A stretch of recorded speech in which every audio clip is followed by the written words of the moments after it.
What's going on, good people? Happy Tuesday. If you can see me and or hear me, then you already know that it is time for the mic drop.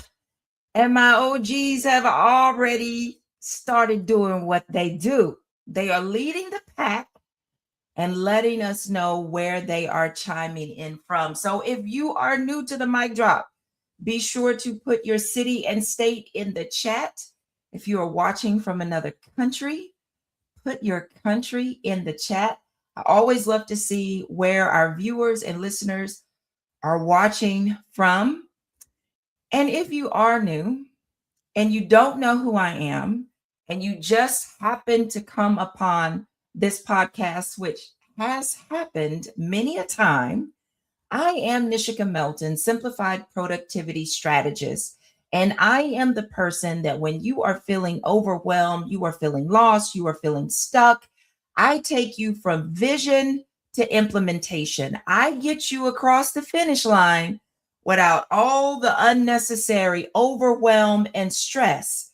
We tend to think and we're fed this idea that you have to be burnt out in order to be successful. And that is a lie. No, you do not. So I am the person that you talk to help you get across the finish line when what you're doing, it might be working in some degree, but you are beyond exhausted in getting it done. Ladies and gentlemen, there are no boys and girls on here, but I'm super excited to have the guest that I am having on tonight. I have to tell you, I met Hanna. It was coinky dink, okay? Because somebody that I was connected to was participating in one of her events. And so me being the nosy person that I am, I was like, well, who is this and what do they do? So I started looking into things and following on social media. Y'all know how we be stalking people, with stalkers, staying under the radar. Like some of y'all not putting your city and chat in. I clearly see how many people are watching. Go ahead and put it in the chat. And so I started stalking, and some opportunities arose. And for those of you that remember where I went to LA to be a part of an Emmys gifting suite, it was because of this lady right here. It's because of her that I was up in there with the people, okay, and had a fabulous time. So I'm going to let her introduce herself. Y'all, first of all, let me shout out Greensboro is in the house per usual. Clarkton, North Carolina, still got to find it on the map. But so glad that you are here joining us. Y'all, let me get my music, my applause ready, child. Y'all be late on those things. As I bring to the stage, and okay, Hanna, you're gonna have to help me with your last name, but I'm gonna give it the good old 1-2 try. Okay, Hanna Olivas. You got it. You got it. Hey, Hanna, how are you doing? I am great. Thank you so much for having me today. This is an honor. I'm glad that you were able to fit me in. They're going to find out just how much you are on the go, and that's just a miracle that you were able to fit me in. But I want you to go ahead and introduce yourself to the mic drop audience. My name is Hanna Olivas, and I am the CEO of She Rises Studios, FenixTV, and the creator of the She Economy movement and initiative. My position pivoted a bit since I've seen you, Nishika, at Emmys Week. Initially, I was, co-founder of She Rises Studios. Really had to step up my game and sit in the CEO suite and chair to really get things, moving and shaking. Over the past few years, I have really focused on having She Rises Studios be not just experiential in the event sector, but more on the educational aspect of things and visibility, um, with a pathway leading to ROI on for women to just scale their businesses as well as their energy. So I'm now so humbly proud to say CEO because I don't do anything but work in the media sector now for She Rises Studios, and I love it. And outside of that, I am the mother of 5. We just had our newest addition to the family, a new grandbaby boy that was born on Empower Her Content Day this year. And I'm currently just doing all things that I can to really change the women's economic system. Mm. If y'all only knew. Now, I'm going to read something from Hannah's LinkedIn that I literally just found because I didn't even know the child was on LinkedIn, y'all. That I followed her on Instagram. That's how I found her. But it says that she doesn't just help women get seen. She builds platforms, stages, media, and economic systems where women are paid. Hold on, let me get my sounds together because there's a lot of nice words up in here. Come on. Paid, respected, and positioned as leaders of the global economy. What in your upbringing, because not every woman knows that that is possible. What in your upbringing, what in your life sowed that seed that said women should be paid, should be respected, should be seen, should be heard, and not at the bottom or in the back like a child, but upfront and outspoken? Two things. One, I watched my mom struggle as a single mother, and her talents and her dedication were never matched um, by where she worked. She was always underpaid, overworked, and striving. And then I think the other was then I was a single mom who worked so hard to make ends meet way prior to the existence of She Rises Studios. And also, the other aspect is watching my grandmother, who was always told, you're meant to be seen, not heard. Like her voice didn't matter. And so I watched these two women over time. One, never really flourished and always was very timid, where my mother was the opposite and said, "Hey, wait a minute, this is not right." So two important people in my life that, one was be seen, not heard, and the other one worked so hard. And so I just didn't want to be that woman, and I didn't want it for my daughters, or even my sons or my grandkids. It's just not an option. I love that. I love that. So, out of that, was She Rises Studios first? Was there something before She Rises and it evolved into She Rises? Oh gosh. So She Rises Studios was not in the horizon or even atmosphere, hemisphere, or galaxy. I mean, I was a single mom for many years, and until I got married, and I've been with my husband now for, I think we're going on 14 years. But I was my my history in terms of career was I was a makeup and hair artist. So I was in the entertainment fashion field. It excited me, but it didn't ignite me. And I came to realize I liked more of the business side of things and less of actually, doing makeup and hair. I just woke up one day and said, I just don't like it anymore. What do I want to be when I grow up? Yeah. Then I kind of got smacked with this life altering diagnosis that really like threw a banana peel in the road. And I call that my biggest pivot, because I think without that occurring, I wouldn't even be here with you. So I once I got this diagnosis, I went into what I call now deflect mode, because I opened up a nonprofit thinking that I was going to help the world and find the people that had the same diagnosis as me, and I was going to be the one to change it and this and that. And I tried, trust me, I did. But really, what I was doing was deflecting, having to face my own health issues and really understand, like, hey, um, you have a part to play in this, and you have to do what's good for you. So this nonprofit did really well, and we did help so many. But I kept asking, people kept asking, do you want to write a book?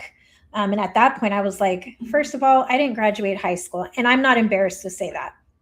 Wow. Second of all, my grammar, and anyone who knows me knows, I'm just kind of like, I'm the Las Vegas girl from the east side of Las Vegas. I grew up humble.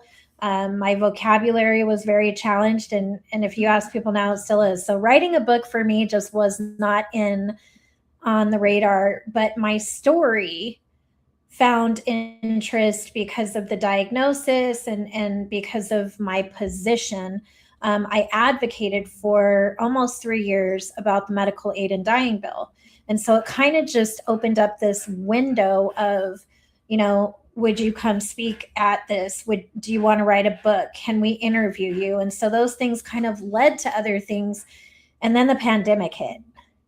And it really affected the nonprofit in a way of fundraising, but also like the hands-on that we were doing with a lot of the individuals. So we quickly tried to pivot. We delivered care packages. We fundraised online. We did all kinds of stuff.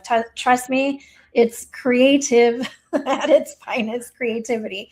But there was still this nudge, like, you need to be doing something. And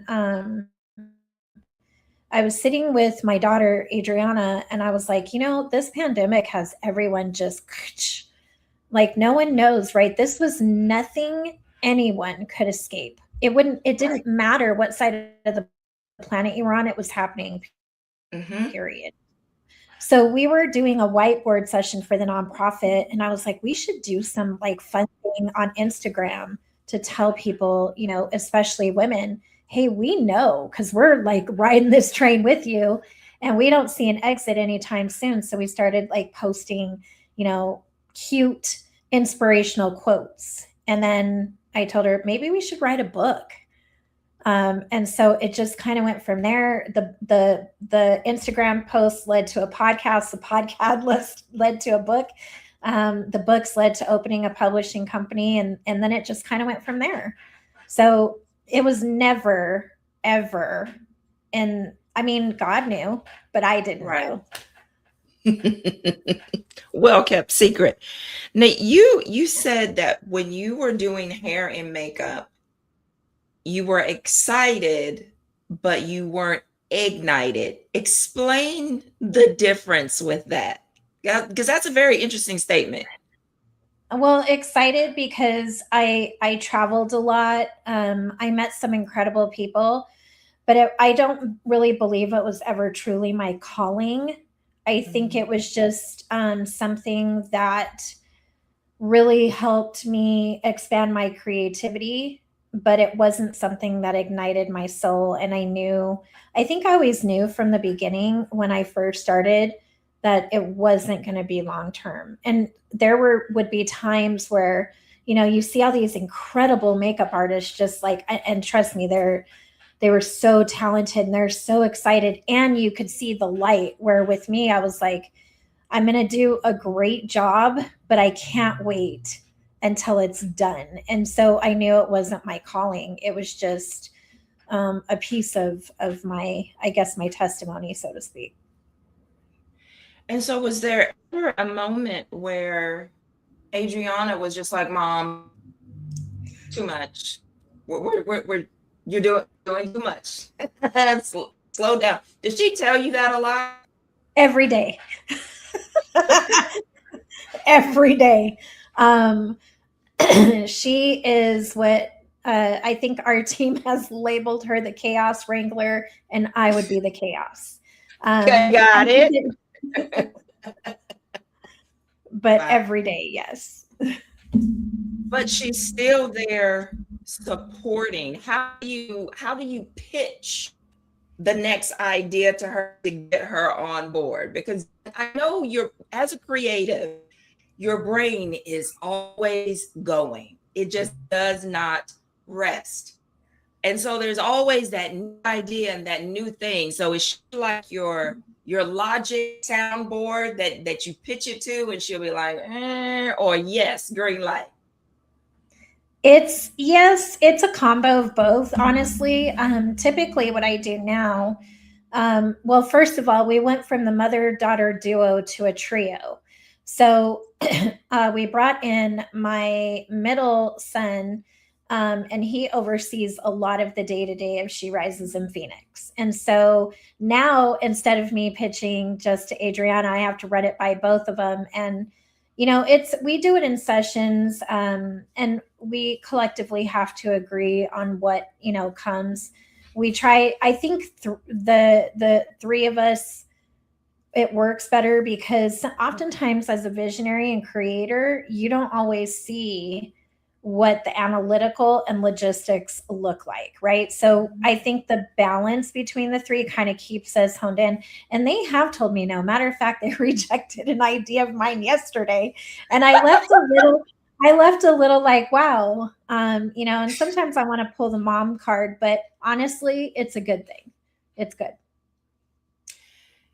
You also mentioned that what your education background is, and I love that when you said that, you didn't shrink, your voice didn't go down, because you are, for many people, the face of She Rises. So when you have a powerful LinkedIn situation going on, because I only read a snippet, and everybody's watching you, to see, is she as strong as the wording in her LinkedIn?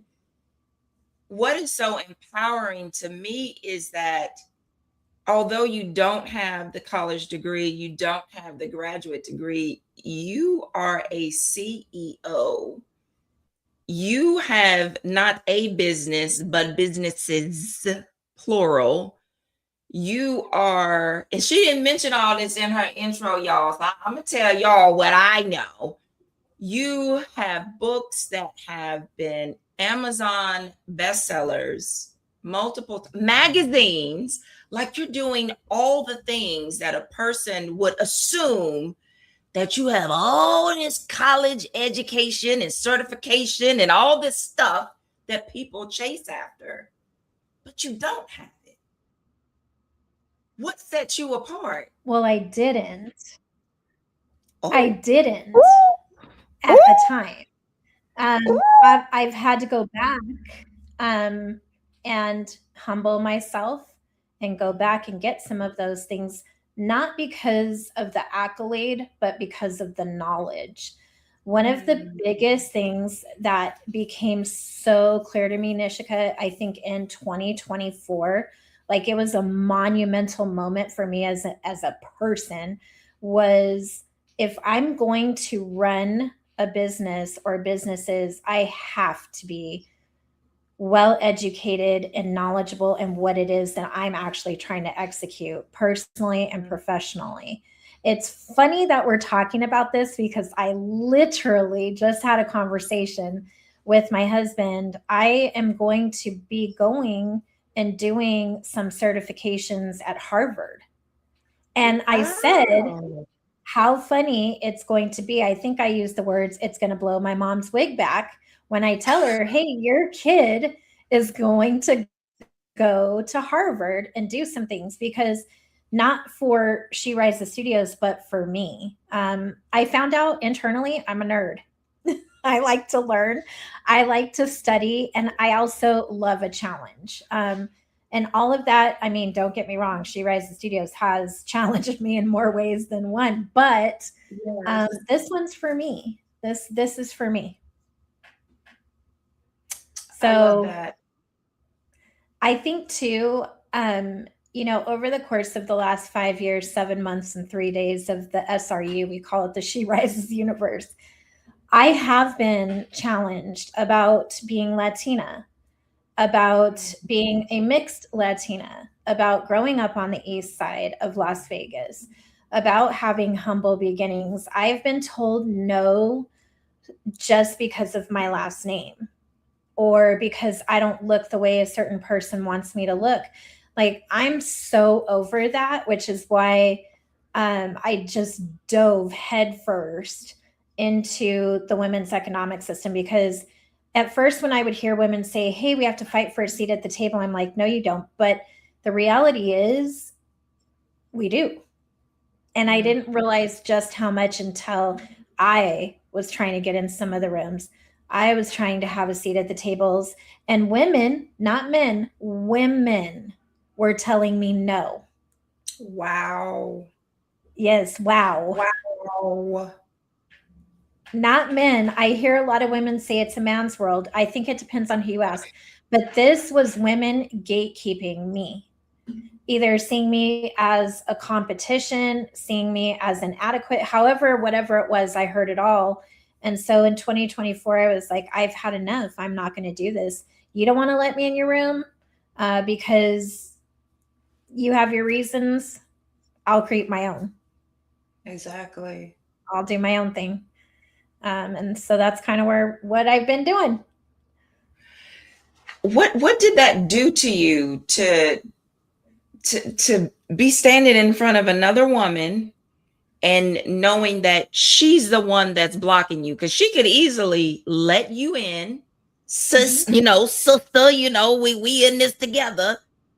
But she's the one who's stopping you from getting to your next. What did you have to do within your mind? What did it do to you emotionally? Well, I mean, at first I felt a little defeated. I felt offended, kind of insulted, because in my mind, we all start from somewhere, right? And some of us were born into an empowering background. I wasn't.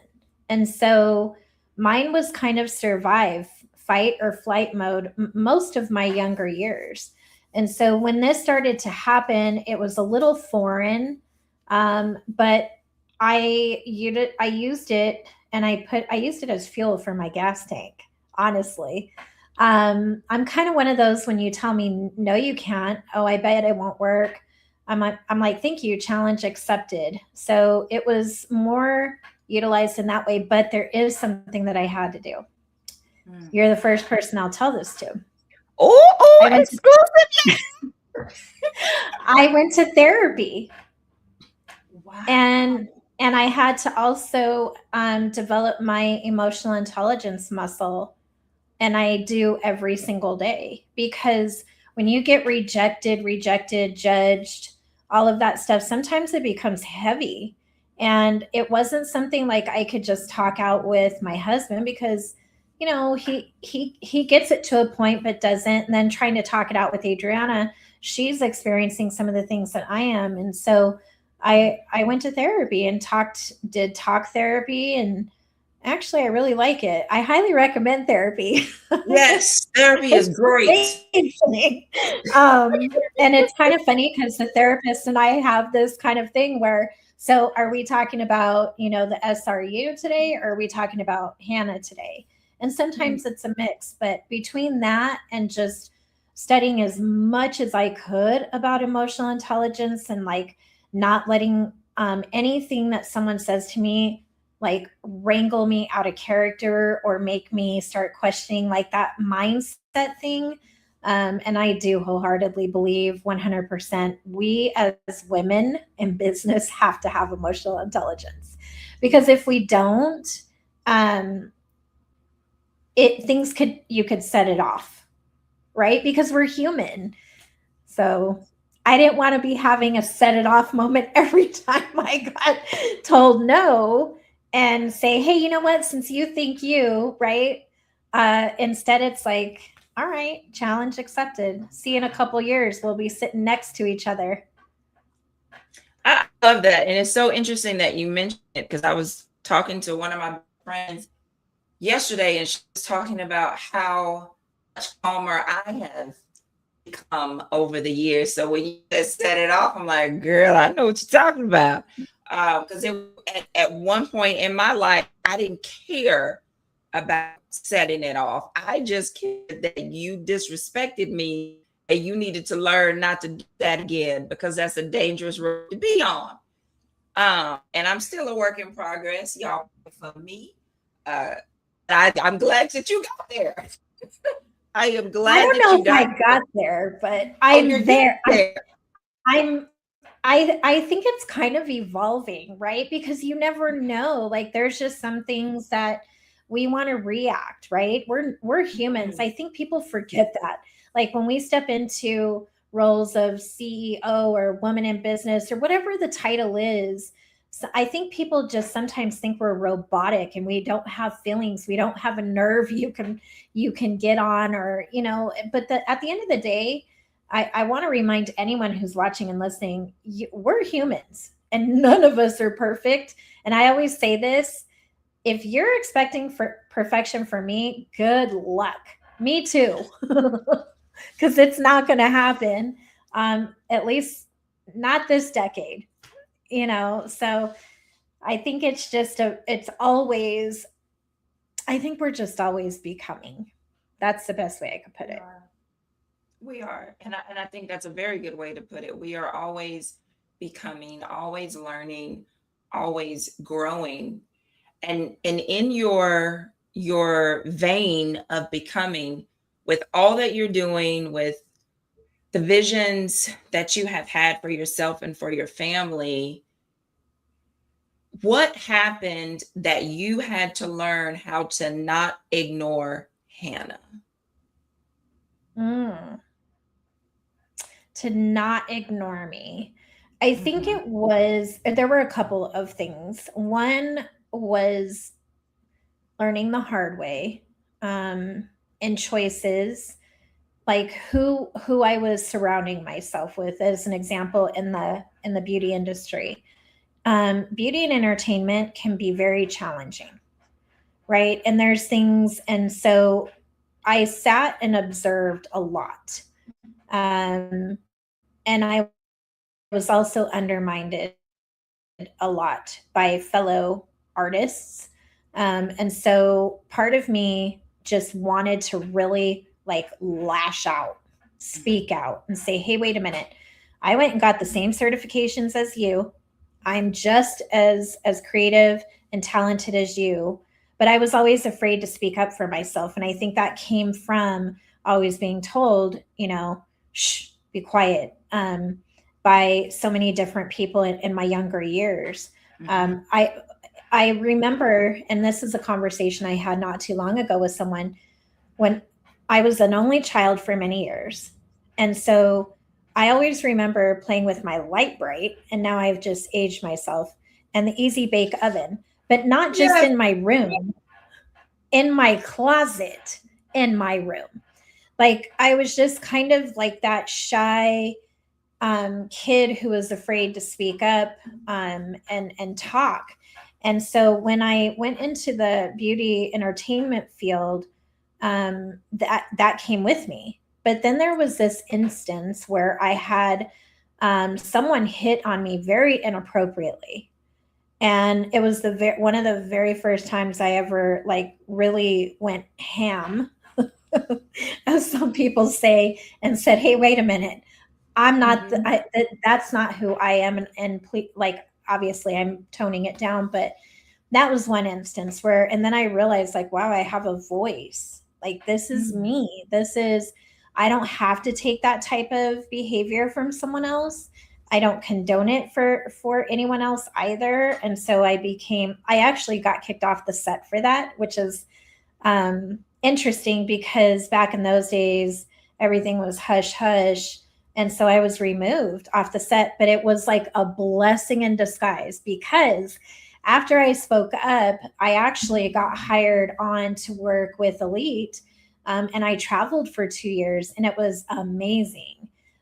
So I think like, the more I realized using my voice,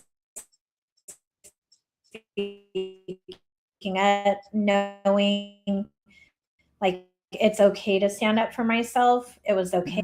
Mhm. The way that someone spoke to me on the job, again, it was so condescending. And instead of like just reacting, I knew that that was no longer a space for me. I knew I was unemployable. Mm. I wanted to really put on my business owner shoes. Um, and there's other little things too that have happened, like I'll be 52 this year. I could probably tell you 200 stories of really how I found my voice, but, um, and also after diagnosis, that was a big one for me too. I couldn't even speak it out loud at first. I Mm. lived in denial for years of what was really happening. And that brings me back to when you said that you were doing the nonprofit, but it was actually a way for you to deflect? Yes, How? because when How? you're busy saving the world, you're not focusing on yourself and your own stuff. And Mm. so like I remember, first of all, it took them forever to figure out what was actually wrong with me. We went through so many facilities, doctors, tests. I mean, you name it, I've had it. And um, I just felt so shaken to my core that I had to do something to keep my own mind busy, because I was being told I was going to die in a year to get my affairs in order because whether you like it or not, you're out. And that's like hard news for anyone to hear, right? Absolutely. So I'm thinking about my kids, I'm thinking about my husband. Like there's so much going on that I think I just went into this mode of if I help others, I don't have to focus on me. It's like it was almost like an out of sight, out of mind thing. And my husband's the one who called me out on it. He's like, "You're in denial of what is happening, and eventually you're going to run out of steam." And I Mm. did. I did run out. He was right. I hate when he's right. Most of us do. They do get one every now and then, though.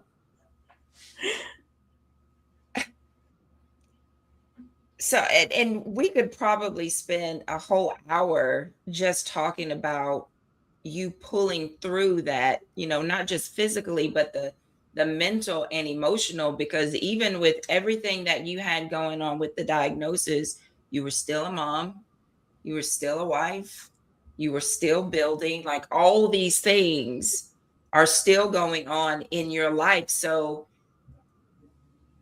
taking a step back, you really probably didn't see that as an option, huh? No. No, I always it's funny because I actually thought last year was my oh, you're out. I got really sick for months. And what is a simple cough and cold for most is not so simple for me. And so I'm she rising, and I'm also being this mom, this wife, this grandmother. Like I feel like there's all these hats, and I call it professional juggling sometimes. And so I got really sick, and I don't know if it was like a divine way of being told like if you don't slow your roll, I'm gonna slow your roll. I don't know. I'm still kind of first of all, that whole episode caused so much mental and emotional distress for me that Mhm. I really was in high alert of my body and everything, and also having to go to therapy quite often. It really sent me into a really dark space that I was afraid I was not going to be able to climb out of. In addition to running businesses, being the mother, being the grandmother and the wife, like there were a few times over those almost 4 months. I even one of my closest people said, I don't know if you're going to be here in 6 months. And that jolted me. She told me, I can see it in your face. And when she said that to me, I was like, well, that's not going to happen. First of all, I have kids, the world needs me. And I'm like flipping the whole movie screen, right? And I'm like, wait a minute. If I don't listen to what is actually going on, could she be right? And that was a really hard truth. And so it's one of the biggest reasons why I went from like founder of She Rises, founder of this, creator of that. And I just had to really tell myself, all right, pick a lane, stay in the lane, learn as much as possible, but also thrive. This is where I became ignited, that ignited feeling. And so thank you that I am still here 6 months later. And I just know that life and business should never compromise the other, I guess I don't know if I'm saying this right. My business should never compromise my health and overall well-being. And my life and health should never compromise my business well-being. So in other words, I had to marry the two and make them one. So the business and the health are here instead of one, right? Because if we make all this money, just as an example, but we're so sick, we can't spend it. What do we do with that part? Right? So I want to be the one who gets to enjoy both for however long I'm allowed without depleting every ounce of what's left of me. And so I'm still becoming, and it's been pretty awesome. It has been. And y'all, if y'all didn't catch it, Hanna said something very powerful that I think should be resonating with everyone. Pick a lane, stay in the lane, and thrive.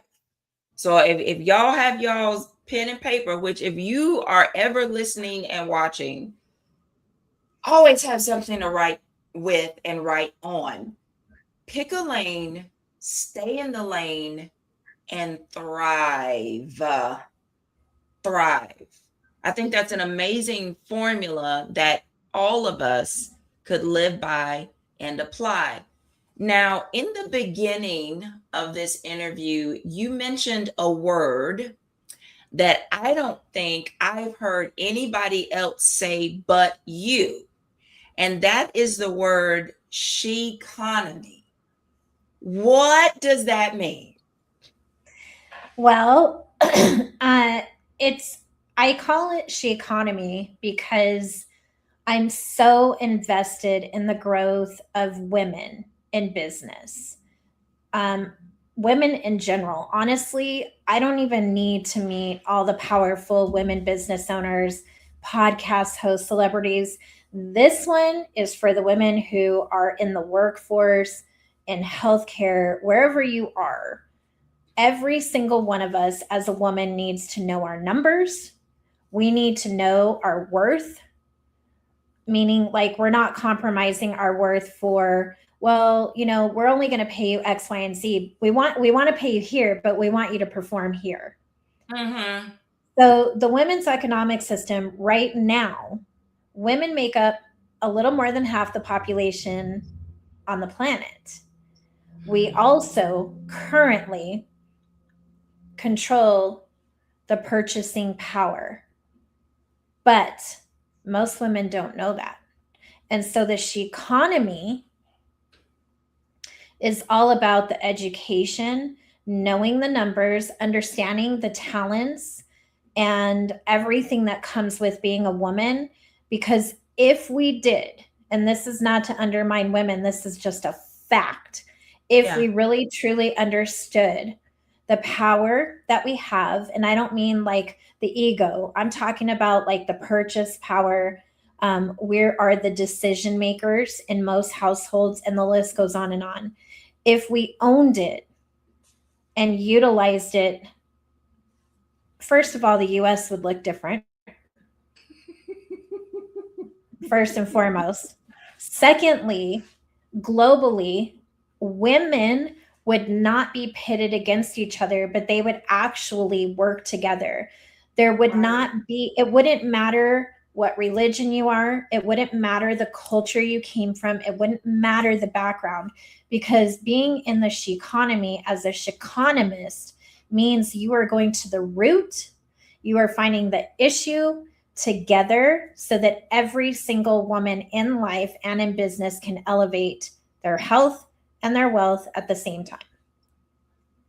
It's a big undertaking. So the she economy focuses on life and business. It focuses on proximity. It focuses on opportunity, education. And for business women, it shows like how do you combine proximity, opportunity, visibility into ROI, return on investment, right, of having a business. Because when we first open businesses, we're putting in, right, we're putting in our time, we're putting in our money. Oftentimes we're underfunded because they don't take us seriously. I've had women, I've watched women in banks tell other women no to receiving a loan or even a grant. Again, it's not a man's world, this is women. And I know that this is a hard pill to swallow for some, but it's the truth. If you don't believe me, do the research. But if we really stepped in and stopped fighting one another, thinking that we're going to tip the crown, as some people say, or we're going to steal a client, or we're going to this, or we're going to that. Like if we just stopped competing with one another and actually got involved in the women's economic system, it would look different globally. It's just, there's so many factors to the she economy. And I call it that because it's she and he. It isn't a feminist action. I say the women and the men who champion us, because there's so many men who are talented, educated, who support us. And so why do we have to have division? We don't. But why is my point on women? Because women need to understand the power that they have, not the ego, but the actual power, the talent. We are multifaceted human beings. Yes. We create human beings. We birth them. So, I mean, we're talking high level mentality. And sometimes women often operate and survive.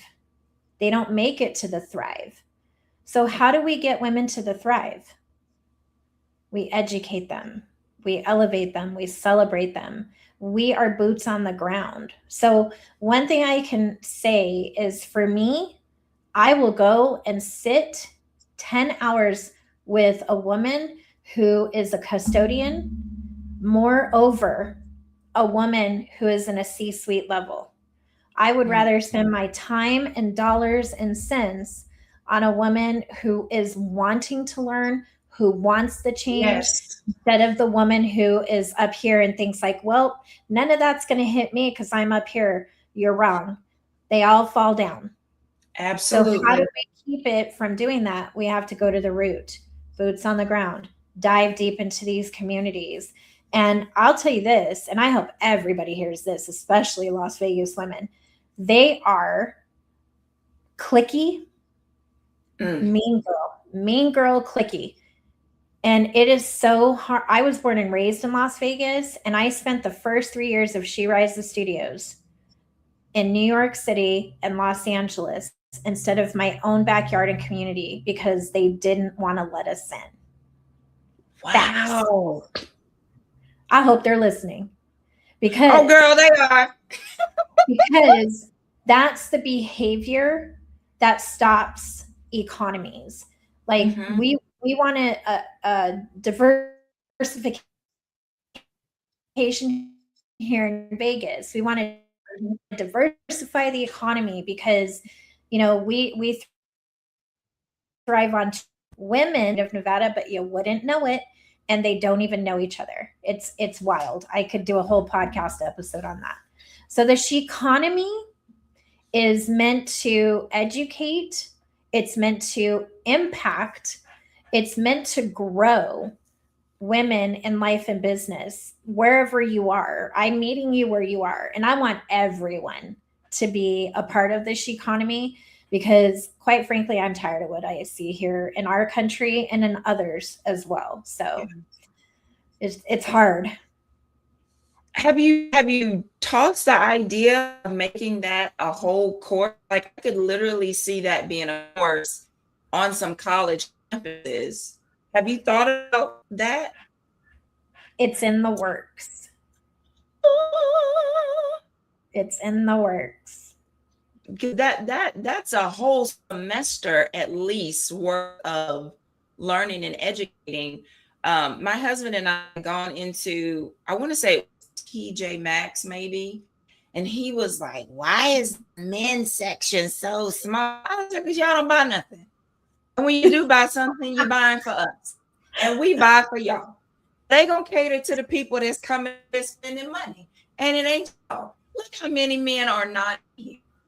We are the backbone of this entire economy. If we were to stop spending, it would hit everything would crumble. I challenge that. I hope it happens because I think that if we do, I think it will show up in solidarity as to the power that we hold. I mean, even like mainstream media, this is another reason why we created the platforms we did. Do you know how many times a day our internal public relations company pitches and they're told no because we have to air some of the things that are being aired instead of? We have someone who likes to go on the TV a lot and ramble on all the channels when there's real life stories happening outside of certain individuals that we need to be made aware of. Mhm. It's really kind of, it irks me. And so, like, we're getting ready this coming month, financial literacy month, and of course that has everything to do with the women's economic system. And so we are launching our She Economy news desk, which I'm very excited about. But it isn't for the visibility in the sense of like the glitz and the glamour, because trust me when I tell you, and you know this, it's hard to do podcasting. It's hard. There is so much that people don't realize. But we've all taken to podcasting and creating our own platforms because our voices and our stories keep getting the pushback. Oh, it's not big enough. Oh, well, so and so's doing this, and without name dropping, but I mean, people are good at reading between the lines. We're tired of it.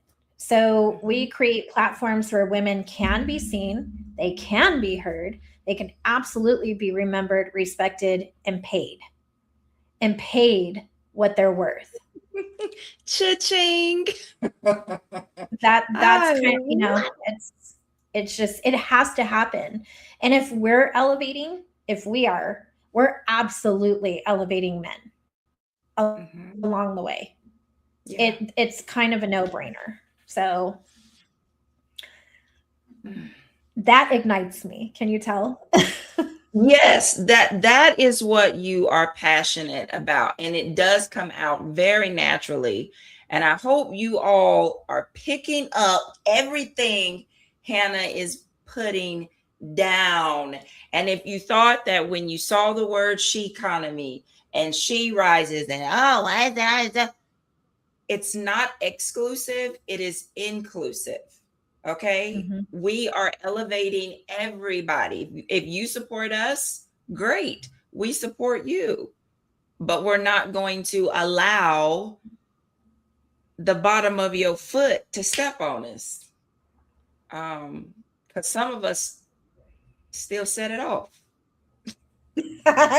Yes. Definitely. There's some women that I have high regard and respect for. And I get so many emails every single day. And one came across my desk not too long ago. And this is what I mean by the she and the he. There are still women who wholeheartedly believe that this is a man's world, and that we have to succumb to everything that has been said. But the fact of the matter is, I'm kind of on the opposite of that, which I share. So this email came in, and this woman is blatantly talking about one of the most reputable men in the financial space, and it was dig after dig after dig in this email, and this email goes out to probably hundreds of thousands. And I thought, wow, you're really brave to Wow. put yourself out there. For one, who knows, right? The interpretation. For me, it was like, in my head, I was thinking, he has great methods. You have great methods. Instead of ripping him to shreds, trying to make a sale, what if you collabed and gave Right. the world the best of both of your worlds instead of one picking apart the other, right? It's just like with us. Absolutely. We get all kinds of people who've tried to come in our home, and I do mean the She Rises home, and they think they could do it better. They think that, and maybe they can, but the reality is, what if we work together instead of that silent, unfriendly competition that occurs? Because that does Right. deplete the women's economic system, and it also depletes the mindset. And some women will go the distance. That mean girl stuff, that they will take the torch and run as far as they can. Wow. But when they look behind them, and I hope those women are listening too, if you really stopped and looked behind you, you would notice you've been running a long way for a long time by yourself. Oh, I gotta get my sounds for that. Hold on. Let me see. Let me see. We're gonna call the police on them. No laughing.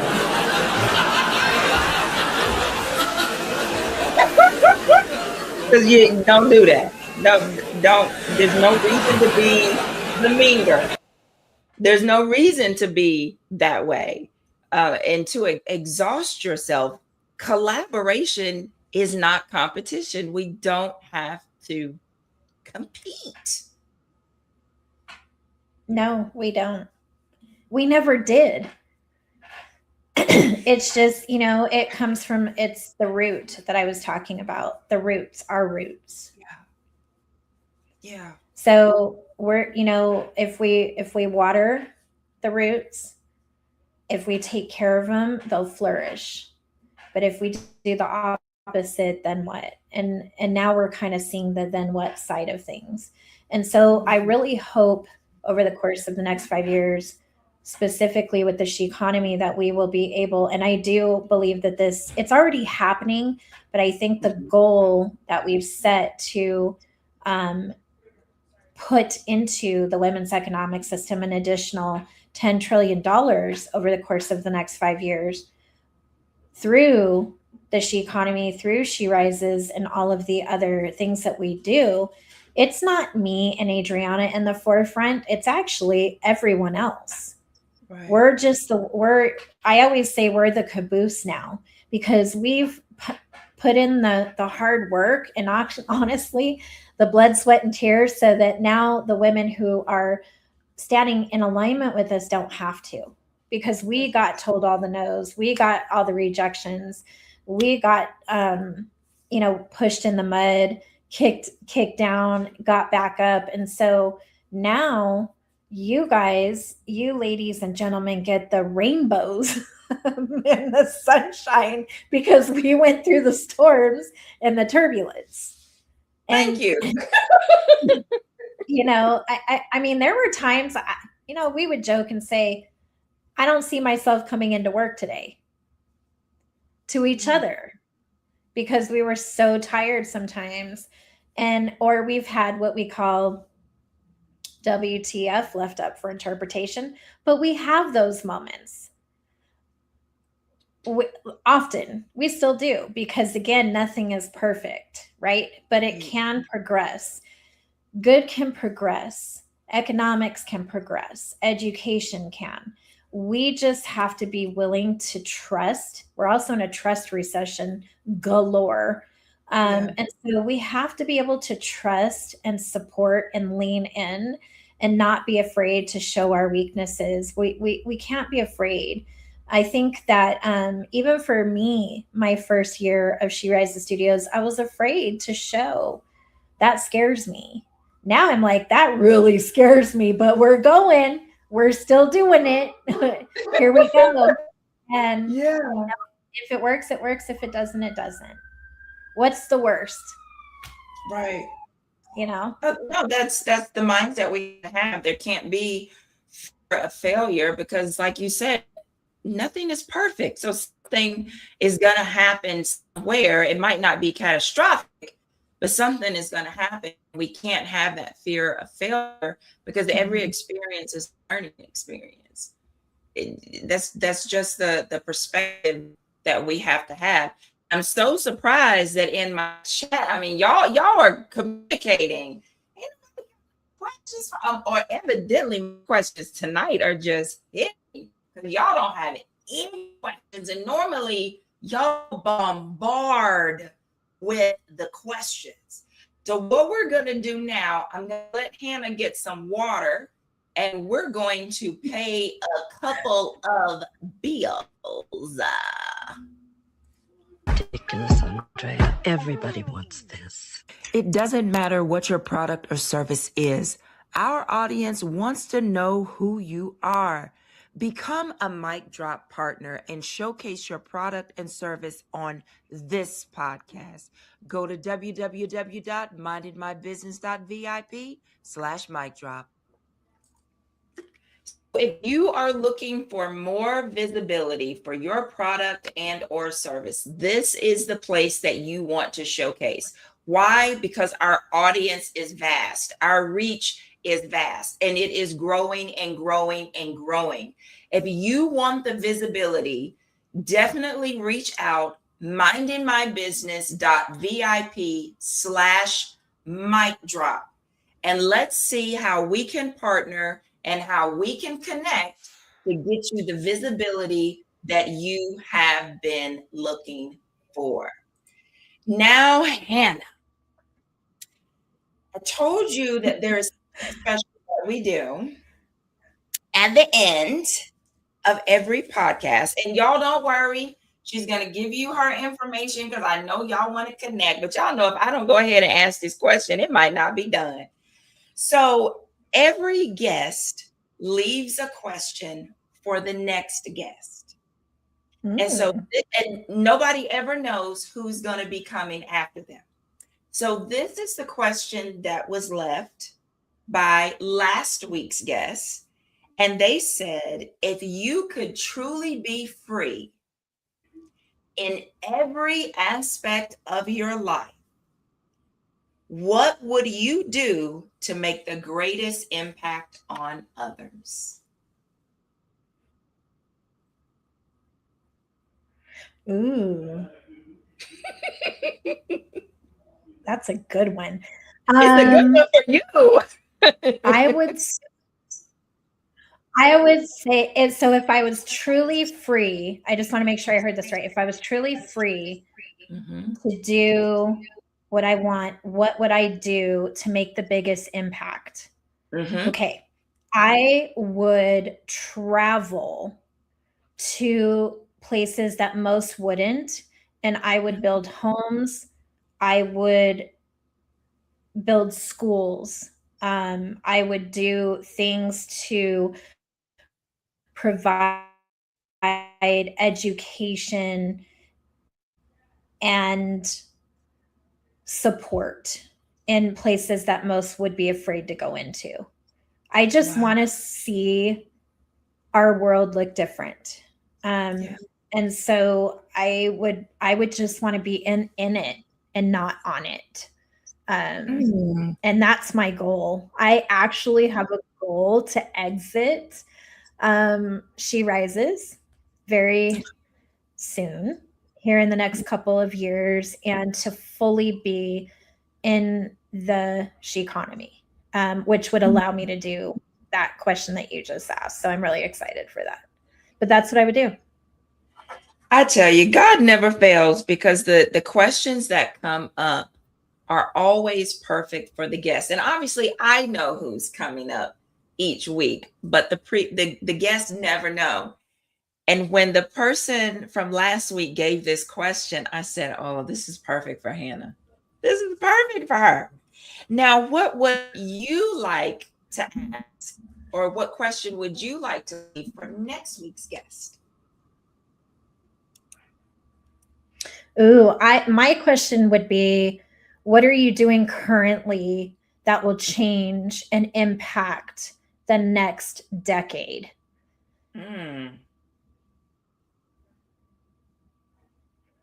Because the next decade, like right now, from this minute and beyond, is so important.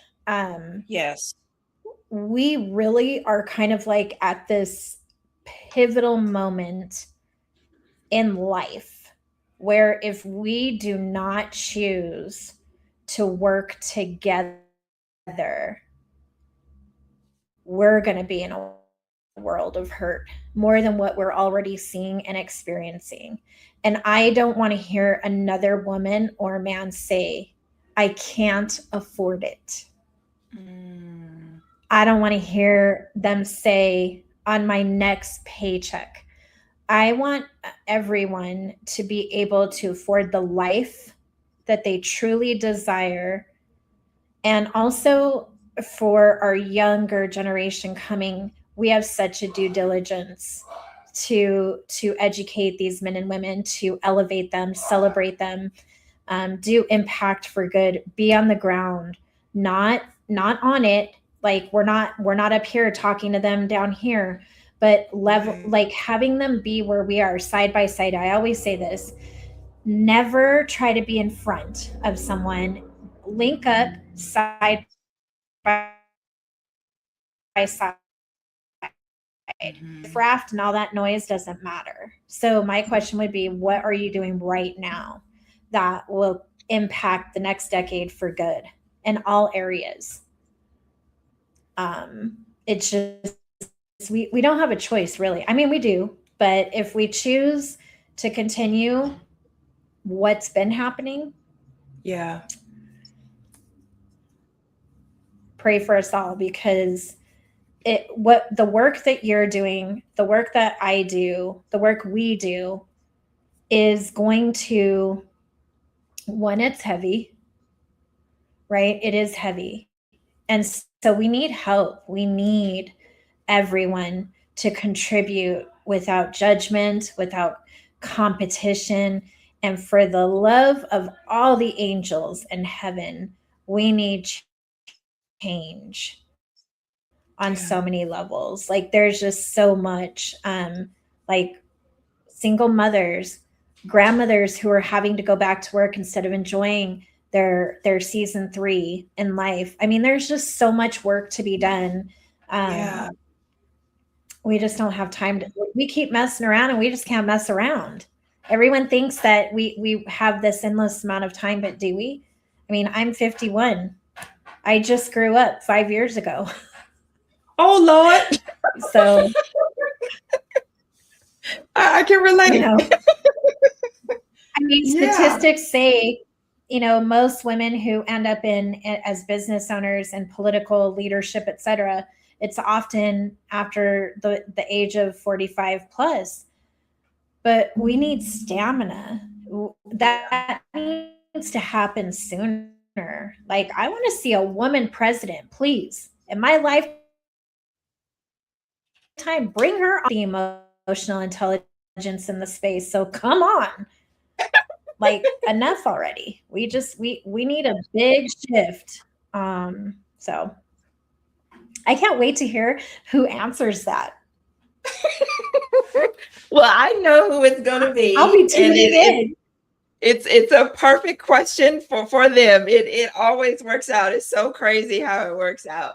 So, Hanna, how can this audience connect with you? And is there anything that you've got going on, any events or anything that you would like to share that they could be a part of? So the easiest way to connect is to go to sheconomymedia.com. So it's SHECONMY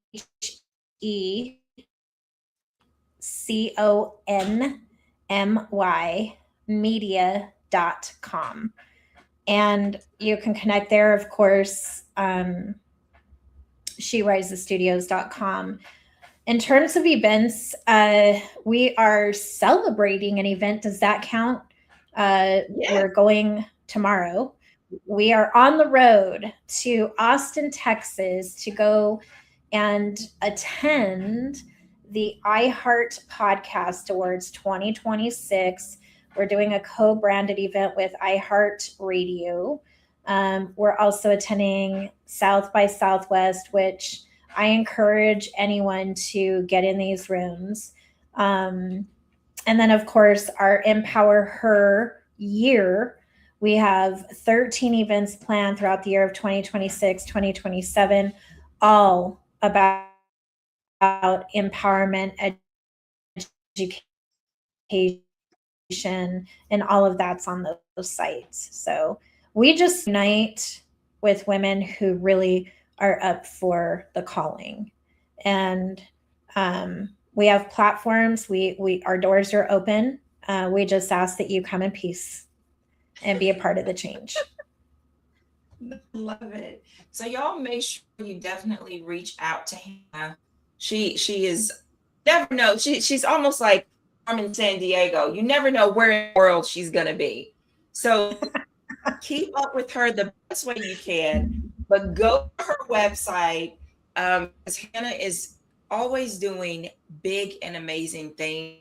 And I feel like we are going to hear that word sheconomy more and more and more. You're not going to be the only one to say it. So Hanna, thank you so much for coming. I really, really, really appreciate it. Y'all, she did not hesitate. When I reached out to her, she did not hesitate at all. And I know this was God's doing because, like she said, tomorrow she's going to Texas. So thank you so much. I really, really appreciate it. And definitely tune in next week so that you can see who's answering your question. Oh, I will. I'm hooked. I think this is such an extraordinary platform that you've built, Nishika. I'm so honored you even thought of me. And any way that we can support you and all the good things that you're doing and with your platform, please let me know. I think it's just really cool. And I got to see you in action at Emmys Week with your interview skills. And, you know, I love seeing the thrive in you. I see it. And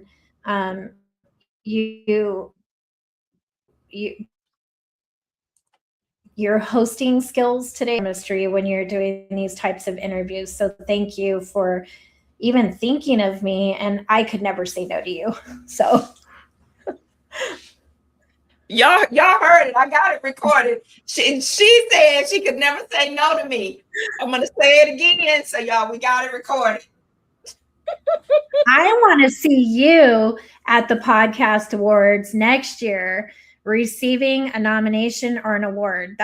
So tell your audience, all your viewers, supporters, like put you out there because I think what you're doing is just really amazing and I love it. So I'll be in the audience cheering you. I'm going to make that a goal. I'm going to make that a goal. Look, somebody said, that's right.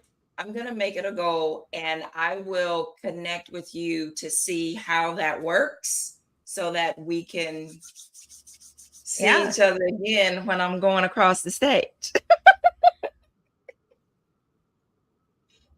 Woohoo! I I'm there for it. Thank you so much. Thank you so much. So you all, thank you always for tuning in, for watching. Don't forget to subscribe, turn on your notifications, like the video. And I want you to think about 10 people who needed to hear what Hanna shared with us today, because it was words of encouragement, words of resilience. And that's why in the post, I called Hanna a warrior. If you were curious as to why I use that word, now you understand why. She is truly that. So make sure you share this with at least 10 people who need to be encouraged. And everyone have a fantabulous rest of your week.